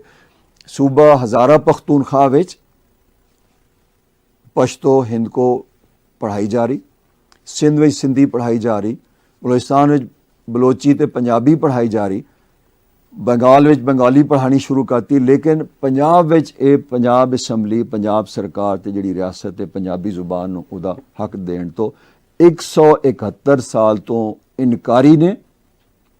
29 ਮਾਰਚ 1849 ਜਦੋਂ ਈਸਟ ਇੰਡੀਆ ਕੰਪਨੀ ਨੇ ਪੰਜਾਬ ਦੇ ਉੱਤੇ ਕਬਜ਼ਾ ਕੀਤਾ, ਉਸ ਤੋਂ ਲੈ ਕੇ ਅੱਜ ਤੱਕ 171 ਸਾਲ ਹੋਏ ਨੇ। ਪੰਜਾਬ ਦੀ ਸਰਕਾਰ ਜਿਹੜੀ ਹੈ, ਪਾਕਿਸਤਾਨ ਦੀ ਜਿਹੜੀ ਰਿਆਸਤ ਹੈ, ਉਹ ਪੰਜਾਬੀ ਜ਼ੁਬਾਨ ਨੂੰ ਹੱਕ ਦੇਣ ਤੋਂ ਮੁਕੰਮਲ ਇਨਕਾਰੀ ਹੈ। ਸਾਰਾ ਜ਼ੋਰ ਇਸ ਤੇ ਹੈ ਕਿ ਇਸ ਤੋਂ ਪਹਿਲਾਂ ਕਿ ਪੰਜਾਬੀ ਜ਼ੁਬਾਨ ਪੰਜਾਬ ਦੀ ਸਰਕਾਰੀ, ਤਾਲੀਮੀ, ਦਫ਼ਤਰੀ ਤੇ ਅਦਾਲਤੀ ਜ਼ੁਬਾਨ ਬਣੇ, ਪੰਜਾਬ ਨੂੰ ਟੋਟੇ ਕਰਕੇ ख़त्म ਕਰ ਦਿਓ ਤੇ ਤਾਂ ਕਿ ਪੰਜਾਬ 'ਚ ਪੰਜਾਬੀ ਜ਼ੁਬਾਨ ਦਾ ਨਾਂ ਲੈਣ ਵਾਲਾ ਕੋਈ ਨਾ ਰਵੇ। ਸਰਕਾਰ ਨੇ ਇਹ ਇੱਥੋਂ ਹੀ ਵਾਰਦਾਤ ਨਹੀਂ ਪਾਈ ਕਿ ਸਿਰਫ ਪੰਜਾਬੀ ਜ਼ੁਬਾਨ ਤੇ ਪਾਬੰਦੀ ਲਾ ਕੇ ਬੈਠੀ ਹੈ। ਡੇ 1 ਤੋਂ, ਪਾਕਿਸਤਾਨ ਬਣਨ ਤੋਂ ਪਹਿਲੇ ਦਿਹਾੜੇ ਤੋਂ ਵਫਾਕੀ ਹੁਕੂਮਤ ਨੇ, ਫੈਡਰੇਸ਼ਨ ਨੇ, ਫੈਡਰਲ ਗਵਰਨਮੈਂਟ ਨੇ ਪੰਜਾਬੀ ਜ਼ੁਬਾਨ ਦੇ ਨਾਲ ਬੜਾ ਧਰੋਹ ਕੀਤਾ, ਬੜੇ ਵੱਡੇ ਮਤਲਬ ਕ੍ਰਾਈਮਸ ਤੇ ਜੁਰਮ ਕੀਤੇ ਨੇ। ਜਿਸ ਦਿਹਾੜੇ ਪੰਜਾਬ ਦੀ ਵੰਡ ਹੋਈ, ਉਸ ਤੋਂ ਪਹਿਲੀ ਮਰਦਮਸ਼ੁਮਾਰੀ ਵਿੱਚ ਪੰਜਾਬ ਜਿਹੜੀ ਅੰਗਰੇਜ਼ਾਂ ਨੇ ਮਰਦਮਸ਼ੁਮਾਰੀ ਕੀ, ਪੰਜਾਬ 90% ਪੰਜਾਬੀ ਬੋਲਣ ਵਾਲਾ ਇਲਾਕਾ ਸੀ। ਉਸ ਤੋਂ ਬਾਅਦ ਜਿਹੜੀ ਪਹਿਲੀ 1956 'ਚ ਲਿਆਕਤ ਅਲੀ ਖਾਨ ਦੇ ਜ਼ਮਾਨੇ 'ਚ ਮਰਦਮਸ਼ੁਮਾਰੀ, ਅਚਾਨਕ ਉਹਦੇ ਵਿੱਚ ਹਿੰਦ ਕੋ ਵੱਖਰੀ ਜ਼ੁਬਾਨ ਬਣਾਤੀ, ਮਤਲਬ ਪੰਜਾਬੀ ਬੋਲਣ ਵਾਲੇ ਦੀ ਆਬਾਦੀ ਘਟ ਗਈ। ਨਾਲ ਜਿੰਨੇ ਵੀ ਪੰਜਾਬੀ ਉਰਦੂ ਬੋਲਦੇ ਸਨ ਉਹਨਾਂ ਦੀ ਜ਼ੁਬਾਨ, ਮਾਦਰੀ ਜ਼ੁਬਾਨ ਉਰਦੂ ਲਿਖ ਦਿੱਤੀ ਗਈ। ਉਸ ਤੋਂ ਅਗਲੀ ਸ਼ੁਮਾਰੀ ਜਿਹੜੀ 1961 ਸੀ, ਉਹਦੇ ਵਿੱਚ ਇੱਕ ਹੋਰ ਪੰਜਾਬੀ ਦਾ ਲਹਿਜਾ, ਇਹ ਜਿਹੜਾ ਸਰਾਇਕੀ, ਇਹ ਸਰਾਇਕੀ ਨਾ ਪੰਜਾਬ ਦਾ ਲਹਿਜਾ ਨਾ ਪੰਜਾਬ ਦੀ ਜ਼ੁਬਾਨ ਹੈ, ਇਹ ਸਿੰਧ ਦਾ ਇੱਕ ਲਹਿਜਾ ਹੈਗਾ। ਇਹਨਾਂ ਨੇ ਸਾਜ਼ਿਸ਼ ਇਹ ਕੀਤੀ ਕਿ ਉਸ ਦਾ ਨਾਂ, ਇਹ ਪਾਕਿਸਤਾਨੀ ਸਰਕਾਰ ਨੇ ਸਾਜ਼ਿਸ਼ ਕੀਤੀ, ਅਯੂਬ ਖਾਨ ਦੇ ਜ਼ਮਾਨੇ 'ਚ ਇਹ ਸਾਜ਼ਿਸ਼, ਜਿਹਨੇ ਪੰਜਾਬ ਦੇ ਆਪਣਾ 3 ਦਰਿਆ ਵੇਚ ਕੇ ਖਾ ਗਏ ਸਨ। ਉਹਨਾਂ ਨੇ ਇਹ ਕਰਤਾ ਕਿ ਇਸ ਜ਼ੁਬਾਨ ਦਾ ਲਹਿਜਾ ਲਿਆ ਕੇ ਪੰਜਾਬ 'ਚ ਇੰਟਰੋਡਿਊਸ ਕਰਾਇਆ ਤੇ ਉਸ ਨੂੰ ਸਰਾਇਕੀ ਨੂੰ ਮਰਦਮਸ਼ੁਮਾਰੀ ਦੇ ਖਾਨੇ 'ਚ ਫਿੱਟ ਕਰਤਾ। ਕੀ ਹੋਇਆ ਕਿ ਉਹ ਪੰਜਾਬੀ ਬੋਲਣ ਵਾਲੀ ਆਬਾਦੀ ਹੋਰ 10% ਕਮ ਹੋ ਗਈ। ਹੁਣ ਉਸ ਤੋਂ ਬਾਅਦ ਇਹ ਫਰਾਡ ਮਰਦਮਸ਼ੁਮਾਰੀਆਂ ਦੇ ਜ਼ਰੀਏ ਜਿਹੜੀ ਫੈਡਰੇਸ਼ਨ ਹੈਗੀ ਹੈ, ਵਫਾਕ ਹੈਗਾ, ਵਫਾਕੇ ਪਾਕਿਸਤਾਨ, ਉਹ ਪੰਜਾਬੀ ਜਿਹੜੀ 90% ਆਬਾਦੀ ਸੀ ਪੰਜਾਬ ਦੀ ਪਾਰਟੀਸ਼ਨ ਦੇ ਵੇਲੇ, ਉਹ ਘਟਾਂਦੀ ਹੁਣ 2008 ਦੀ ਮਰਦਮਸ਼ੁਮਾਰੀ 'ਚ 48% ਤੱਕ ਲੈ ਆਈ ਹੈ। ਸਵਾਲ ਇਹ ਵੇ ਕਿ ਇਹ ਪੰਜਾਬ ਦੀ ਜਿਹੜੀ ਬਾਕੀ ਦੀ 40% ਆਬਾਦੀ ਸੀ, ਉਹਨੂੰ ਮਤਲਬ ਅਸਮਾਨ ਖਾ ਗਿਆ, ਜ਼ਮੀਨ ਨਿਗਲ ਗਈ, ਮਰੀਖ ਤੇ ਟੁਰ ਗਏ, ਜਾਂ ਉਹ ਹਿਜਰਤ ਕਰ ਗਏ ਜਾਂ ਮਰ ਗਏ। ਮਤਲਬ ਹੋਇਆ ਕਿ ਉਹ ਬਾਕੀ ਪੰਜਾਬੀ ਕਿੱਥੇ ਗਏ? ਇਸ ਤੋਂ ਵੱਡਾ ਜ਼ੁਲਮ, ਇਸ ਤੋਂ ਵੱਡੀ ਨਸਲੀ ਲਿਸਾਨੀ ਨਸਲਕੁਸ਼ੀ ਦੀ ਮਿਸਾਲ ਤਾਰੀਖ ਇਨਸਾਨੀ 'ਚ ਕਿੱਧਰ ਨਹੀਂ ਮਿਲਦੀ। ਅਸੀਂ ਸਾਹਮਣੇ ਦੇਖ ਰਹੇ ਹਾਂ, ਅੱਖਾਂ ਦੇ ਸਾਹਮਣੇ ਦੇਖ ਰਹੇ ਹਾਂ ਕਿ ਪੰਜਾਬੀ ਜ਼ੁਬਾਨ ਨੂੰ ख़त्म ਕਰਨ ਵਾਸਤੇ ਇੱਕ ਰਿਆਸਤ ਐਕਸ਼ਨ 'ਚ ਹੈਗੀ ਹੈ ਪਿਛਲੇ 71 ਸਾਲ ਤੋਂ, ਸੁਣ ਨਹੀਂ ਰਹੀ, ਰੁਕ ਨਹੀਂ ਰਹੀ। ਮਤਲਬ ਹੈ ਅਸੀਂ ਕੀ ਕਰ ਸਕਦੇ ਹਾਂ? ਅਸੀਂ ਇਹ ਤਾਂ ਨਹੀਂ ਕਹਿ ਰਹੇ ਬੰਗਾਲੀਆਂ ਦੀ ਤਰ੍ਹਾਂ ਤੁਸੀਂ ਪਾਕਿਸਤਾਨ ਦੇ ਖਿਲਾਫ ਤੇ ਅਸੀਂ ਕੋਈ ਗੱਲ ਨਹੀਂ ਕਰ ਰਹੇ। ਮੈਂ ਤਾਂ ਕਦੀ ਗੱਲ ਨਹੀਂ ਕੀਤੀ, ਨਾ ਕੋਈ ਪੰਜਾਬੀ ਤਹਿਰੀਕ ਦਾ ਬੰਦਾ, ਨਾ ਕੋਈ ਪੰਜਾਬੀ ਕੌਮਪ੍ਰਸਤ, ਨਾ ਕੋਈ ਪੰਜਾਬੀ ਦਾਨਿਸ਼ਵਰ ਲਿਖਾਰੀ, ਨਾ ਕਦੀ ਪਾਕਿਸਤਾਨ ਦੇ ਖਿਲਾਫ ਗੱਲ ਕੀਤੀ। ਅਸੀਂ ਤਾਂ ਬਹੁਤ ਪੁਰਅਮਨ ਤਰੀਕੇ ਨਾਲ 2 ਗੱਲਾਂ ਕਰ ਰਹੇ ਹਾਂ ਕਿ ਪੰਜਾਬ ਨੂੰ ਪੰਜਾਬੀ ਜ਼ੁਬਾਨ ਵਾਪਸ ਕਰੋ, ਮੁਕੰਮਲ ਤੌਰ ਤੇ ਪੰਜਾਬ ਨੂੰ ਪੰਜਾਬੀਅਲਾਈਜ਼ ਕਰੋ, ਪੰਜਾਬੀ ਮੀਡੀਅਮ ਬਣਾਓ। ਉਰਦੂ ਦਾ ਕੋਈ ਕੰਮ ਨਹੀਂ, ਪੰਜਾਬ ਵਿੱਚ ਉਰਦੂ ਮੀਡੀਅਮ ਮੁਕੰਮਲ ਤੌਰ ਤੇ ख़त्म ਕਰੋ ਤੇ ਪੰਜਾਬ ਅਸੈਂਬਲੀ ਜਿਹੜੀ ਹੈ, ਇਹ ਪੰਜਾਬ ਦੀਆਂ ਜਿਹੜੀਆਂ ਵੰਡ ਦੀਆਂ ਕਰਾਰਦਾਦਾਂ ਨੇ ਪਾਸ ਕੀਤੀਆਂ ਨੇ, ਇਹ ਵਾਪਸ ਲਵੇ ਤਾਂ ਕਿ ਪੰਜਾਬੀਆਂ ਨੂੰ ਪਾਕਿਸਤਾਨ ਦੇ ਖਿਲਾਫ ਗੱਲ ਕਰਨ ਦਾ ਬਹਾਨਾ ਨਾ ਮਿਲੇ। ਦੇਖੋ ਗੱਲ ਸੁਣੋ, ਇਹ ਜੇ ਤੁਸੀਂ ਇਸੇ ਤਰ੍ਹਾਂ ਚਲਾਉਂਦੇ ਰਹੇ ਤੇ ਇਹਨੇ ਬੈਕਫਾਇਰ ਕਰਨਾ, ਇਹਦਾ ਰੱਦੇ ਅਮਲ ਹੋਣਾ। ਤੁਸੀਂ ਜਨੂਬੀ ਪੰਜਾਬ ਪੰਜਾਬੀ ਅਕਸਰੀਅਤ ਨੂੰ ਤੁਸੀਂ ਉੱਥੇ ਅਕਲੀਅਤ ਬਦਲ ਕਰਕੇ ਤੇ ਉਹਨਾਂ ਨੂੰ ਇਲਜ਼ਾਮ ਲਾ ਰਹੇ ਹੋ ਕਬਜ਼ਾਗੀਰ ਤੇ ਪਨਾਹਗੀਰ ਤੇ ਸੈਟਲਰ ਨੇ। ਐਸੀ ਕੋਈ ਗੱਲ ਨਹੀਂ। ਜਨੂਬੀ ਪੰਜਾਬ ਵਿੱਚ ਪੰਜਾਬੀ ਆਪਣੀ ਧਰਤੀ ਤੇ ਬੈਠਾ ਹੈ। ਪਨਾਹਗੀਰ ਉਹ ਪਠਾਨ, ਬਲੋਚ, ਉਹ ਅਫਗਾਨੀ, ਸਿੰਧ ਦਾ ਉਹ ਬੰਦਾ ਹੈ ਜਿਹੜਾ ਨੀਲੀ ਅਜਰਕ ਪਾ ਕੇ ਦਾਅਵੇ ਕਰਦਾ ਫਿਰਦਾ ਝੂਠੇ ਕਿ ਮੈਂ ਇਹ ਸਾਨੂੰ ਅੱਧਾ ਪੰਜਾਬ ਦਿਓ। ਐਸੀ ਕੋਈ ਗੱਲ ਨਹੀਂ ਹੈ। ਪੰਜਾਬ ਪੰਜਾਬੀਆਂ ਦਾ ਹੀ ਹੈਗਾ ਤੇ ਪੰਜਾਬੀਆਂ ਦਾ ਰਹਿਣਾ। ਇਹ ਗੱਲ ਵੱਖਰੀ ਹੈ ਕਿ ਇਹਦਾ ਰਿਐਕਸ਼ਨ ਹੋਣਾ ਤੇ ਮੁਮਕਿਨ ਹੈ ਕਿ ਲੋਕ ਜਿਹੜੇ ਨਾਰੇ ਮਾਰਦੇ ਫਿਰਦੇ ਨੇ ਪਠਾਨ, ਬਲੋਚ ਤੇ ਨੀਲੀ ਅਜਰਕ ਵਾਲੇ ਸਰਾਇਕੀ ਪਨਾਹਗੀਰ, ਇਹ ਹੋ ਸਕਦਾ ਕਿ ਇਹਨਾਂ ਨੂੰ ਪੰਜਾਬ ਚੋਂ ਕੱਢਿਆ ਜਾਵੇ। ਚੀਜ਼ਾਂ ਉਸ ਪਾਸੇ ਜਾ ਰਹੀਆਂ ਨੇ। ਜਿਹੜੀ ਮੁੱਢਲੀ ਗੱਲ ਹੈ, ਜਿਹੜਾ ਮੁੱਢਲਾ ਨੁਕਤਾ ਹੈ, ਜਿਹੜਾ ਪੁਆਇੰਟ ਮੈਂ ਮਤਲਬ ਹੈ ਜਿਹੜਾ ਮੈਂ ਜਿਸ ਤੇ ਮੈਂ ਫੋਕਸ ਕਰ ਰਿਹਾ, ਇਸ ਤੋਂ ਪਹਿਲੇ ਕਿ ਤੁਸੀਂ ਪੰਜਾਬ ਨੂੰ ਵੰਡੋ, ਪੰਜਾਬੀ ਜ਼ੁਬਾਨ ਨੂੰ ਪੰਜਾਬ ਦੀ ਸਰਕਾਰੀ, ਤਾਲੀਮੀ, ਦਫ਼ਤਰੀ, ਅਦਾਲਤੀ, ਪਾਰਲੀਮਾਨੀ ਜ਼ੁਬਾਨ ਬਣਾ ਦਿਓ। ਦੂਜੀ ਗੱਲ, ਕਿਸੇ ਸਿਆਸੀ ਪਾਰਟੀ ਕੋਲ, ਨੂਨ ਲੀਗ, ਪੀਪਲਸ ਪਾਰਟੀ, ਤਹਿਰੀਕ ਇਨਸਾਫ, ਕਿਸੇ ਕੋਲ ਪੰਜਾਬ ਦੀ ਵੰਡ ਦਾ, ਪੰਜਾਬ ਅਸੈਂਬਲੀ ਕੋਲ, ਸੈਨੇਟ ਆਫ ਪਾਕਿਸਤਾਨ ਕੋਲ, ਨੈਸ਼ਨਲ ਅਸੈਂਬਲੀ ਕੋਲ ਪੰਜਾਬ ਦੀ ਵੰਡ ਦਾ ਮੈਂਡੇਟ ਨਹੀਂ ਹੈ। ਪੰਜਾਬ ਦੇ ਲੋਕਾਂ ਨੇ ਪੰਜਾਬ ਦੀ ਵੰਡ ਦਾ ਮੈਂਡੇਟ ਕਿਸੇ ਨੂੰ ਨਹੀਂ ਦਿੱਤਾ। ਤੁਸੀਂ ਕੌਣ ਹੈਗੇ ਹੋ ਪੰਜਾਬ ਦੀ ਵੰਡ ਕਰਨ ਵਾਲੇ? ਆਓ ਜ਼ਰਾ ਪੰਜਾਬ ਦੇ ਲੋਕਾਂ 'ਚ ਆਓ, ਜ਼ਰਾ ਪੰਜਾਬ ਦੇ ਲੋਕਾਂ ਕੋਲ ਆ ਕੇ ਪੁੱਛੋ ਕਿ ਅਸੀਂ ਪੰਜਾਬ ਨੂੰ ਵੰਡਣਾ ਚਾਹੁੰਦੇ ਹਾਂ, ਵੇਖੋ ਤੁਹਾਡੇ ਨਾਲ ਕੀ ਹੁੰਦਾ। ਜੇ ਨਾ ਤੁਹਾਨੂੰ ਦਰੂਕ ਕੇ ਤੇ ਤੁਹਾਨੂੰ ਫਾਈਆਂ ਦੇ ਕੇ ਤੇ ਗਲੋਂ ਫੜ ਕੇ ਪੰਜਾਬੀਆਂ ਨੇ ਆਪਣੀਆਂ ਪੰਜਾਬ ਦੀਆਂ ਸੜਕਾਂ ਤੇ, ਲਾਹੌਰ ਦੀਆਂ ਸੜਕਾਂ ਤੇ ਤੁਹਾਨੂੰ ਕਿਕਰਾਂ ਤੇ ਨਾ ਟੰਗ ਦਿੱਤਾ, ਰੁੱਖਾਂ ਤੇ ਨਾ ਟੰਗ ਦਿੱਤਾ ਤੇ ਕਹਿਣਾ ਮੇਰਾ ਨਾਂ ਨਜ਼ੀਰ ਕਹੂਟ ਨਹੀਂ ਸੀ। ਤੁਸੀਂ ਜਿਹੜੇ ਪੰਜਾਬ ਦੀ ਸਲਮੀਅਤ ਨਾਲ ਖੇਡ ਰਹੇ ਹੋ, ਤੁਸੀਂ ਪਾਕਿਸਤਾਨ ਦੀ ਸਲਮੀਅਤ ਨਾਲ ਖੇਡ ਰਹੇ ਹੋ। ਤੁਸੀਂ ਪੰਜਾਬ ਦੇ ਨਾਲ ਨਹੀਂ, ਪਾਕਿਸਤਾਨ ਦੇ ਨਾਲ ਧੋਖਾ ਕਰ ਰਹੇ ਹੋ। ਤੁਸੀਂ ਪੰਜਾਬੀ ਜ਼ੁਬਾਨ ਦਾ ਹੱਕ ਖਾ ਕੇ ਪੰਜਾਬ ਨੂੰ ਵੰਡ ਕੇ ਪਾਕਿਸਤਾਨ ਨੂੰ ਤੋੜਨਾ ਚਾਹੁੰਦੇ ਹੋ। 12 ਕਰੋੜ ਦੀ ਪੰਜਾਬੀ ਅਕਸਰੀਅਤ ਕੋਲੋਂ ਕਿਸੇ ਨੇ ਪੁੱਛਿਆ ਕਿ ਅਸੀਂ ਪੰਜਾਬ ਨੂੰ ਵੰਡਣਾ ਚਾਹੁੰਦੇ ਹਾਂ? ਪੰਜਾਬੀਆਂ ਕੋਲੋਂ ਕਿਸੇ ਨੇ ਪੁੱਛਿਆ ਕਿ ਤੁਹਾਡੀ ਜ਼ੁਬਾਨ ਉਰਦੂ ਰਵੇ, ਪੰਜਾਬੀ ਨਾ ਹੋਵੇ?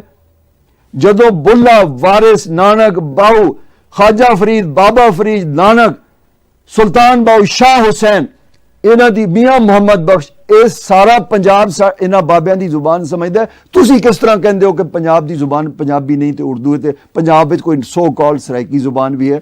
ਕੋਈ ਨਹੀਂ।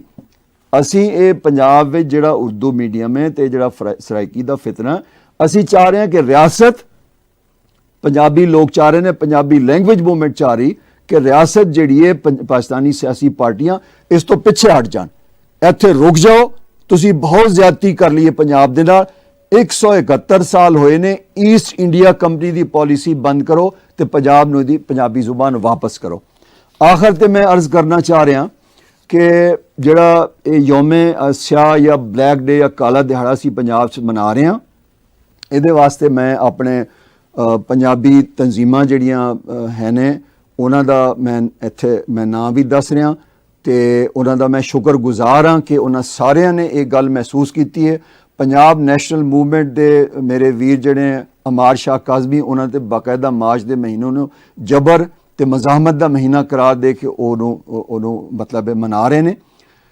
ਪੰਜਾਬ ਨੈਸ਼ਨਲ ਮੂਵਮੈਂਟ, ਉਸ ਤੋਂ ਬਾਅਦ ਪੰਜਾਬ ਲੋਕ ਲਹਿਰ ਸਾਈਵਾਲ, ਉਸ ਤੋਂ ਬਾਅਦ ਪੰਜਾਬ ਲੋਕ ਸਾਂਝ, ਪੰਜਾਬ ਸੇਵਕ ਸਾਂਝ ਇਸਲਾਮਾਬਾਦ ਰਾਵਲਪਿੰਡੀ, ਉਸ ਤੋਂ ਬਾਅਦ ਆਪਣਾ ਚੱਜ ਅਦਬੀ ਪਰਿਵਾਰ ਜੰਗ ਤੇ world Punjabi forum Gujarat, Punjabi language movement all over Punjab, ਸਾਡੇ ਜਿੰਨੇ ਹਮਾਇਤੀ ਸਪੋਰਟਰ ਨੇ ਸੋਸ਼ਲ ਮੀਡੀਆ ਤੇ ਔਨ ਗਰਾਊਂਡ, ਉਹ ਸਾਰੇ ਇਸ ਦਿਨ ਨੂੰ ਪੰਜਾਬੀ ਜ਼ੁਬਾਨ, ਪੰਜਾਬੀ ਲੈਂਗੁਏਜ ਡੇ ਵੀ ਹੈਗਾ ਇਹ 29 ਮਾਰਚ ਤੇ ਇੱਕ ਕਾਲਾ ਦਿਹਾੜਾ ਵੀ ਹੈਗਾ ਪੰਜਾਬੀ ਜ਼ੁਬਾਨ ਦਾ। ਇਹਦੇ ਹੱਕ ਵਾਸਤੇ ਅਸੀਂ ਇੱਕ ਸਾਦਾ ਜਿਹਾ ਕੰਮ ਕਰਨਾ ਕਿ ਸਾਰਿਆਂ ਨੇ ਆਪਣੇ ਆਪਣੇ ਸ਼ਹਿਰ ਦੇ ਉਹਦੇ 'ਚ ਆਪਣਾ ਪ੍ਰੈਸ ਕਲੱਬ ਦੇ ਸਾਹਮਣੇ ਇਕੱਠੇ ਹੋਣਾ। ਅੱਛਾ, ਇਹ ਅਪੀਲ ਮੈਂ ਸਿਰਫ ਇਹ ਤਨਜ਼ੀਮਾਂ ਦਾ ਮੈਂ ਸ਼ੁਕਰਗੁਜ਼ਾਰ ਹਾਂ ਕਿ ਇਹਨਾਂ ਨੇ ਮੇਰੀ ਅਪੀਲ ਸੁਣੀ ਤੇ ਇਹਨਾਂ ਨੇ ਕਿਹਾ ਜੀ ਬਿਲਕੁਲ ਇਹ ਜ਼ਿਆਦਤੀ ਹੈ, ਇੱਦਾਂ ਟਾਈਮ ਹੋ ਗਿਆ, ਅਸੀਂ ਇਤਜਾਜ ਕਰਾਂਗੇ। ਮੈਂ ਇਸ ਤੋਂ ਇਲਾਵਾ ਜਿੰਨੀਆਂ ਪੰਜਾਬੀ ਤਨਜ਼ੀਮਾਂ ਲਾਹੌਰ ਤੇ ਬਾਕੀ ਦੇ ਪੰਜਾਬ ਦੇ ਸ਼ਹਿਰਾਂ 'ਚ ਨੇ, ਉਹਨਾਂ ਨੂੰ ਮੈਂ ਰਿਕੁਐਸਟ ਕਰਾਂਗਾ, ਚਾਹੇ ਉਹ ਅਦਬੀ ਤਨਜ਼ੀਮਾਂ ਨੇ, ਕਲਚਰਲ ਤਨਜ਼ੀਮਾਂ ਨੇ, ਉਹ ਸਾਰੀਆਂ ਉਸ ਦਿਨ 3 ਘੰਟੇ ਵਾਸਤੇ ਇਕੱਠੀਆਂ ਹੋਣ ਤੇ ਬਾਹਰ ਨਿਕਲਣ। ਤਰੀਕਾਕਾਰ ਕੀ ਹੈਗਾ ਮੈਂ ਤੁਹਾਨੂੰ ਸਮਝਾ ਦੇਣਾ, ਮੈਂ ਅਰਜ਼ ਕਰ ਦੇਣਾ ਤੇ ਮੈਨੂੰ ਉਮੀਦ ਹੈ ਕਿ ਤੁਸੀਂ 1, 2, 3 ਘੰਟੇ 29 ਮਾਰਚ ਨੂੰ ਆਪਣੀ ਮਾਂ ਬੋਲੀ ਦੇ ਵਾਸਤੇ ਜ਼ਰੂਰ ਕੱਢ ਕੇ ਸੜਕਾਂ ਤੇ ਨਿਕਲੋਗੇ। ਤਰੀਕਾਕਾਰ ਇਹ ਹੈਗਾ ਕਿ ਤੁਸੀਂ ਇਹ ਦੇਖ ਰਹੇ ਹੋ, ਮੈਂ ਕਾਲਾ ਬੈਂਡ, ਕਾਲੀ ਪੱਟੀ ਬੰਨੀ ਹੈ ਇਤਜਾਜ ਦੇ ਤੌਰ ਤੇ। ਤੁਸੀਂ ਕਾਲੀਆਂ ਪੱਟੀਆਂ ਬੰਨ੍ਹਣੀਆਂ ਨੇ, ਘਰੋਂ ਨਿਕਲਣਾ ਹੈ, ਆਪਣੇ ਸ਼ਹਿਰ ਦੇ ਪ੍ਰੈਸ ਕਲੱਬ ਦੇ ਸਾਹਮਣੇ ਤੁਸੀਂ ਆ ਕੇ ਧਰਨਾ ਦੇ ਕੇ ਬਹਿ ਜਾਣਾ। ਇਤਜਾਜੀ ਰੈਲੀ ਵੀ ਕੱਢ ਸਕਦੇ ਹੋ, ਧਰਨਾ ਦੇ ਕੇ ਬਹਿਣਾ ਹੈ। ਮੀਡੀਆ ਨੇ ਆਉਣਾ ਹੈ, ਤੁਸੀਂ ਮੀਡੀਆ ਨੂੰ ਖਬਰ ਦੇਣੀ ਕਿ ਅਸੀਂ ਇਹ ਦਿਹਾੜਾ ਮਨਾ ਰਹੇ ਹਾਂ ਆਪਣੇ ਸ਼ਹਿਰ ਵਿੱਚ, ਪ੍ਰੈਸ ਰਿਲੀਜ਼ ਦੇਣਾ, ਇਤਜਾਜ ਰਿਕਾਰਡ ਕਰਾਉਣਾ ਹੈ ਤੇ ਪੁਰਅਮਨ ਤਰੀਕੇ ਨਾਲ ਤੁਸੀਂ ਘਰ ਟੁਰ ਜਾਣਾ। ਮੈਂ ਸਮਝਣਾ ਇਹ ਪੰਜਾਬੀ ਜ਼ੁਬਾਨ ਜਿਹੜੀ ਹੈ ਇਹ ਸਾਰਿਆਂ ਦਾ ਮੁਸ਼ਤਰਕਾ ਮਸਲਾ ਹੈ, ਪੰਜਾਬ ਦੇ ਹਰ ਬੰਦੇ ਦਾ, ਹਰ ਪੰਜਾਬੀ ਦਾ ਮੁਸ਼ਤਰਕਾ ਮਸਲਾ ਹੈ, ਕਿਉਂਕਿ ਪੰਜਾਬੀ ਜ਼ੁਬਾਨ ਖਤਰਾਤ ਨਾਲ ਘਿਰ ਚੁੱਕੀ ਹੈ। ਮੈਂ ਤੁਹਾਨੂੰ ਇੱਕ ਗੱਲ ਦੱਸਣਾ ਚਾਹ ਰਿਹਾ ਕਿ ਪੰਜਾਬੀ ਜ਼ੁਬਾਨ ਨੂੰ ਪੰਜਾਬ ਵਿੱਚ ਖਤਮ ਕਰਕੇ ਉਹਦਾ ਹੱਕ ਦੇਣ ਤੋਂ ਇਨਕਾਰ ਕਰਕੇ ਇਹਨੂੰ ਖਤਮ ਕੀਤਾ ਜਾ ਰਿਹਾ। ਸੋ ਅਸੀਂ ਇਹਦੇ ਖਿਲਾਫ ਲੜਨਾ ਹੈ। ਇਸ ਜ਼ੁਲਮ, ਇਸ ਜ਼ਬਰ ਦੇ ਖਿਲਾਫ ਪੰਜਾਬ ਨੇ, ਪੰਜਾਬੀਆਂ ਨੇ ਮਜ਼ਾਹਮਤ ਕਰਨੀ ਹੈ।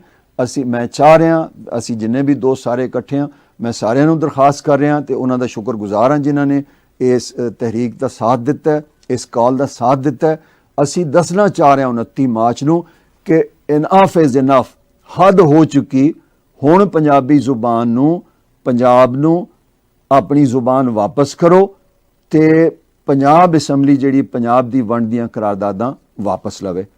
ਮੈਨੂੰ ਆਸ ਹੈ ਕਿ ਸਾਰੇ ਪੰਜਾਬੀ ਇਸ ਕਾਲ ਦੇ ਉੱਤੇ ਇਕੱਠੇ ਹੋਣਗੇ ਤੇ ਇਸ ਦਿਹਾੜੇ ਨੂੰ, ਦੇਖੋ ਤੁਸੀਂ ਕਸ਼ਮੀਰ ਵਾਸਤੇ ਨਿਕਲਦੇ ਹੋ, ਯੋਮੇ ਇਤਜਾਜ ਮਨਾਉਂਦੇ ਹੋ, ਕਾਲੇ ਦਿਹਾੜੇ ਯੋਮੇ ਸਿਆਹ ਮਨਾਉਂਦੇ ਹੋ, ਤੇ ਇੱਕ ਵਾਰੀ ਜੇ ਆਪਣੀ ਮਾਂ ਬੋਲੀ ਵਾਸਤੇ ਨਿਕਲ ਲੋਗੇ ਤੇ ਕੋਈ ਮਤਲਬ ਹੈ ਕੋਈ ਜ਼ੁਲਮ ਤੇ ਨਹੀਂ ਹੋ ਜਾਏਗਾ ਨਾ। ਇਹ ਤੇ ਬੜੀ ਮਜ਼ਲੂਮ ਜ਼ੁਬਾਨ ਹੈ। ਤੁਸੀਂ ਸੋਚ ਸਕਦੇ ਹੋ ਕਿ ਪੰਜਾਬ ਵਿੱਚ ਖੜੇ ਹੋ ਕੇ ਲੋਕ, ਇਸਲਾਮਾਬਾਦ 'ਚ ਖੜੇ ਹੋ ਕੇ ਪੰਜਾਬੀ ਜ਼ੁਬਾਨ ਨੂੰ ਘਟੀਆ, ਬਦ ਤਹਿਜ਼ੀਬ ਤੇ ਗੰਦੀ ਜ਼ੁਬਾਨ ਕਹਿਣ ਤੇ ਤੁਸੀਂ ਚੁੱਪ ਕਰਕੇ ਬੈਠੇ ਰਹੋ। ਇਤਜਾਜ ਕਰੋਗੇ, ਨਿਕਲੋਗੇ, ਬਾਹਰ ਨਿਕਲੋਗੇ ਤੇ ਫਿਰ ਪਤਾ ਲੱਗੇਗਾ ਕਿ ਹਾਂ ਇਹ ਵੀ ਕੋਈ ਮਸਲਾ ਹੈ ਪੰਜਾਬੀ ਦਾ ਤੇ ਇਹਨੂੰ ਹੱਲ ਕਰਨਾ ਹੈ। ਤੁਹਾਡਾ ਬਹੁਤ ਸ਼ੁਕਰੀਆ, ਤੁਸੀਂ ਮੇਰੀਆਂ ਗੱਲਾਂ ਸੁਣੀਆਂ, ਆਪਣਾ ਟਾਈਮ ਦਿੱਤਾ। ਮੈਂ ਤੁਹਾਡੇ ਕੋਲ ਇਜਾਜ਼ਤ ਚਾਹੁੰਦਾ। ਜੀਵੇ ਪੰਜਾਬ।